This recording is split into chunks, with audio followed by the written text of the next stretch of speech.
Welcome friends. आज की educational video presentation का शीर्षक संबंधित है बीए, बीकॉम, ऑनर्स अंग्रेजी, बीए, ऑनर्स राजनीति विज्ञान, साथ ही बीए, ऑनर्स अर्थशास्त्र के जेनरिक इलेक्टिव सब्जेक्ट इतिहास, सेमेस्टर 1 से। हमारी पुस्तक का नाम है दिल्ली, प्राचीन काल से प्रारंभिक आधुनिक इतिहास के निर्माण तक।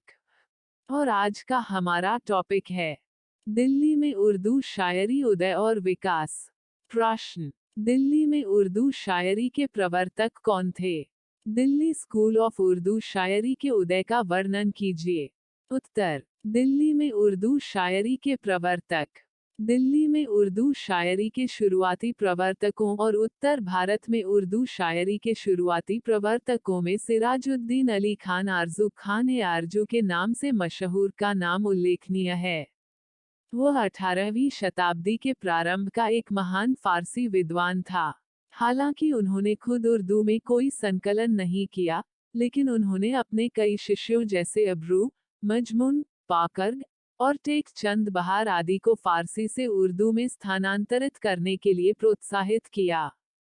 यहाँ तक कि उनकी सलाह पर उर्दू के प्रसिद्ध कवि सौदा भी फारसी से स्थानांतरित हो गए।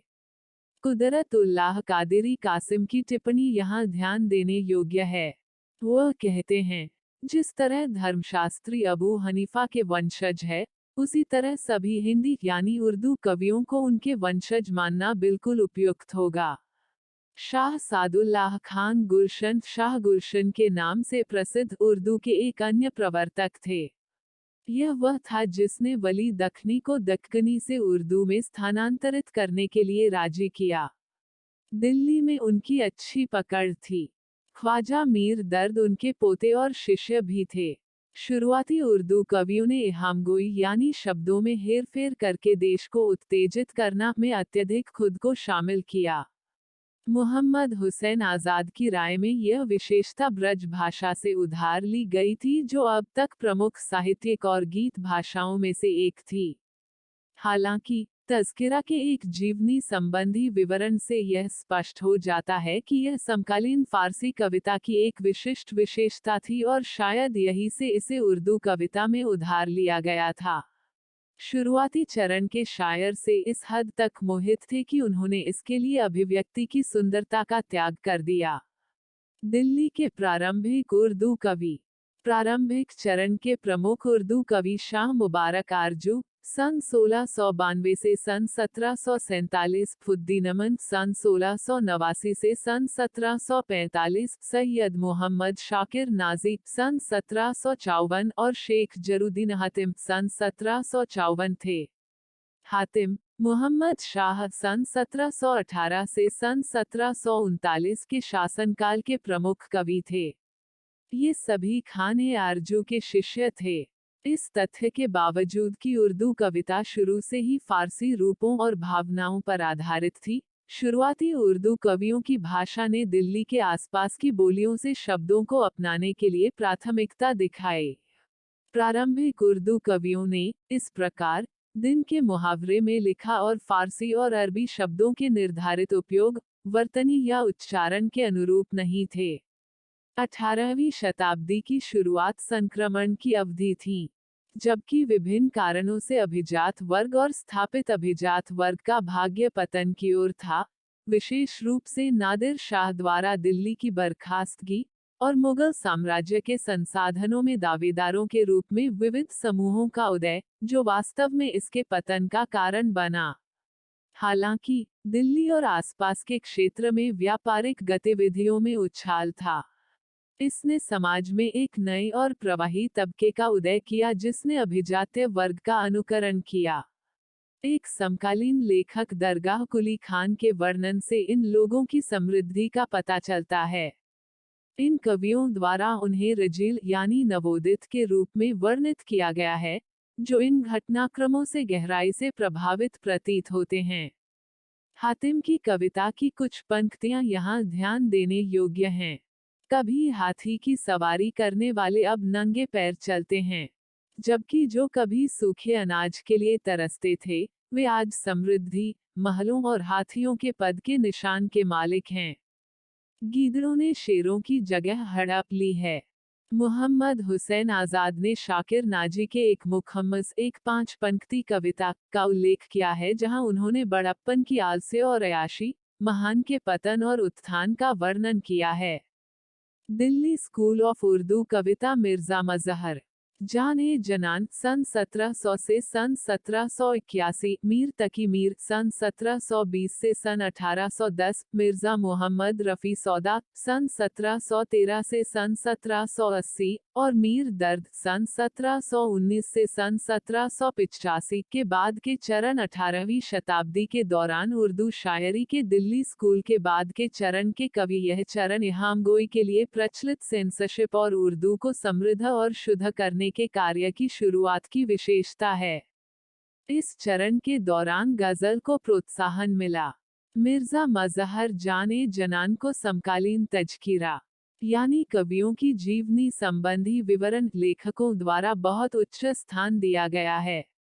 मुरक्का-ए दिल्ली के लेखक दरगाह कुली खान ने उनकी फारसी कविता की इतनी प्रशंसा की है कि उनके अनुसार यह पंखुड़ियों पर लिखने लायक है और उनके विचार बुलबुल की आंखों की पुतलियों पर उकेरे जाने के लायक हैं। कुछ विद्वानों की राय में उत्तर भारत में दिल्ली के साथ उर्दू शायरी का विकास इसके केंद्र के रूप में वली दक्कनी से जुड़ा है। एक प्रसिद्ध उर्दू आलोचक मौलाना हुसैन आजाद का सा मत है कि वह एक साहित्यिक मानचित्र पर उर्दू को रखने वाले पहले व्यक्ति थे। 1700 ईस्वी में दिल्ली में वली का जन्म हुआ और अपने लंबे प्रवास के दौरान वह कुछ साहित्यिक और आध्यात्मिक लोगों के संपर्क में आया। विशेष रूप से शाह सादुल्लाह खान गुलशन, एक समकालीन लेखक कुदरतुल्लाह कादिरी कासिम के अनुसार, उन्होंने शाह गुलशन के प्रभाव में दिल्ली और उसके उपनगरों की बोली जाने वाली भाषा उर्दू मोल्ला के पक्ष में दक्कनी छोड़ दी। यह राय दिल्ली के एक प्रसिद्ध साहित्यकार मीर दर्द द्वारा साझा की गई है, जो कहते हैं कि शाह गुलशन ने उन्हें फारसी विषयों और भावनाओं को अपने रेखा में शामिल करने की सलाह दी थी। वली ने उनकी सलाह का पालन करते हुए उर्दू के पक्ष में दक्कनी को त्याग दिया और अपनी गजलों में फारसी कविता की विशेषताओं को पहले की कविता में लोकप्रिय विषयों की प्राथमिकता के रूप में आत्मसात किया। आजाद के विवरण के अनुसार इस यात्रा का प्रभाव और उसके बाद सन 1727 में उनके दीवान का आगमन जबरदस्त साबित हुआ। वह इसे एक युगांतरकारी घटना मानते हैं जिसने उत्तर में उर्दू में साहित्यिक गतिविधियों की शुरुआत का मार्ग प्रशस्त किया। वह टिप्पणी करते हैं कि वली न केवल दक्कन में उर्दू गजल में ट्रेंडसेटर हैं बल्कि उनका प्रभाव उत्तर में भी महसूस किया गया था। उनकी कविताओं को गलियों और संगीत सभाओं में सुनाया जाता था और उनका प्रभाव जनता और वर्गों पर महसूस किया जाता था। इसने उर्दू में कविता की रचना के लिए कवियों की झिझक को तोड़ दिया, जिसमें साहित्यिक रचनाओं की उल्लेखनीय क्षमता थी। इस दृष्टिकोण की पुष्टि एक आधुनिक आलोचक मोहम्मद सादिक द्वारा की जाती है, जो कहते हैं कि वली और उनके दीवान यानी कविताओं का संग्रह के आगमन से उत्तर भारत में साहित्यिक क्रांति हुई, लेकिन इसके प्रभाव तुरंत महसूस नहीं किए गए। फारसी ने धीरे धीरे अपनी पकड़ खो दी। हालांकि यह दृष्टिकोण दक्कन में साहित्यिक प्रवृत्तियों की छानबीन द्वारा समर्थित नहीं है। यह ध्यान दिया जाना चाहिए कि पहले की उर्दू कविता, जो दक्खनी और औरंगाबादी के रूप में फली फूली, खुद फारसी काव्य मानकों पर आधारित थी। दूसरे उर्दू और औरंगाबादी के बीच का अंतर नामात्र का था, क्योंकि मोहम्मद तुगलक के शासनकाल के बाद से यह क्षेत्र लगातार उत्तर के सांस्कृतिक और भाषाई प्रभाव के अधीन था। औरंगाबाद कई वर्षों तक दक्कन में औरंगजेब के सैन्य अभियान की सीट बना रहा। इसने इस क्षेत्र की संस्कृति पर उत्तर के प्रभाव को और बढ़ाया। 17वीं शताब्दी के दौरान औरंगाबादी, जिसे हिंदी कहा जाता था, वस्तुतः उर्दू के समान थी, जबकि दक्खनी को औरंगाबादी से अलग माना जाता था। फिर यह दिखाने के लिए सबूत है कि शाह गुलशन ने दक्कन में 22 साल बिताए और बती ने उनसे वहां मुलाकात की। इस प्रकार रेखता अर्थात उर्दू और उत्तर भारत के उर्दू कवियों पर वली दक्खनी के प्रभाव के संबंध में उपर्युक्त मत को इस तथ्य के कारण थोड़ी सावधानी से स्वीकार किया जाना चाहिए कि प्रारंभ में उर्दू शाही छावनी की भाषा थी और दिल्ली में हमेशा एक विशाल सैन्य प्रतिष्ठान था। 14वीं शताब्दी से यह दिल्ली गायकों की लोकप्रिय गीत भाषा भी थी, जिन्हें आमतौर पर कव्वालों के रूप में जाना जाता था। सूफी खानकाह यानी धर्मशाला हमेशा सांस्कृतिक आदान प्रदान का केंद्र थे, जिन्होंने शहरी केंद्रों, विशेष रूप से दिल्ली में एक आम भाषा के विकास में अत्यधिक योगदान दिया होगा, जो मध्यकालीन उत्तर भारत का सांस्कृतिक मोड था। इस संबंध में सबसे महत्वपूर्ण मुद्दा यह तथ्य है कि मध्ययुगीन काल के दौरान ललित कलाओं और साहित्य का विकास घनिष्ठ रूप से संरक्षण से जुड़ा था, और 18वीं शताब्दी के दौरान संरक्षण पैटर्न में काफी बदलाव आया था। 1739 में नादिर शाह द्वारा दिल्ली की लूट के कारण मुगल शासक से उसकी संपत्ति छीन ली गई थी। मुगल दरबार रईसों के विभिन्न गुटों की साजिशों का मंच बन गया था, जो अपने हितों की रक्षा करने में व्यस्त थे। सत्ता और संसाधनों के नए दावेदार थे। बदली हुई सामाजिक और राजनीतिक परिस्थितियों में अदालत और स्थापित अभिजात वर्ग दरिद्र हो गए और नए संरक्षक महत्वपूर्ण हो गए।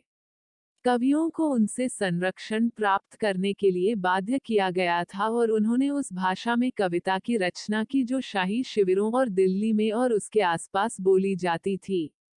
निस्संदेह इस पर दक्खनी और औरंगाबादी का प्रभाव था, लेकिन यह दक्खन के साथ मुगलों के जुड़ाव के कारण था और केवल वली के प्रभाव के कारण नहीं था। एक साहित्यिक भाषा के रूप में उर्दू की लोकप्रियता इस हद तक बढ़ गई कि इसने कविता के माध्यम के रूप में ब्रजभाषा और फारसी की स्थिति को कम कर दिया। गद्य में विद्वानों और अन्य गंभीर रचनाओं के लिए फारसी का उपयोग जारी रहा, जिसमें अभिजात्य और परिष्कार को बनाए रखा गया था। यहाँ तक कि कवियों के जीवनवृत्त यानी तज़किरा भी फारसी में सिद्ध कवियों द्वारा लिखे गए थे। तो कुल मिलाकर इस प्रस्तुति में हमने दिल्ली में उर्दू शायरी के उदय और विकास से संबंधित जानकारियां प्राप्त की। प्रस्तुति समापन। आपका धन्यवाद। Disclaimer: This notes has been made after a lot of research, yet the accuracy of the answers may vary. The author assumes no responsibility or liability for any errors or omissions in the content of this notes.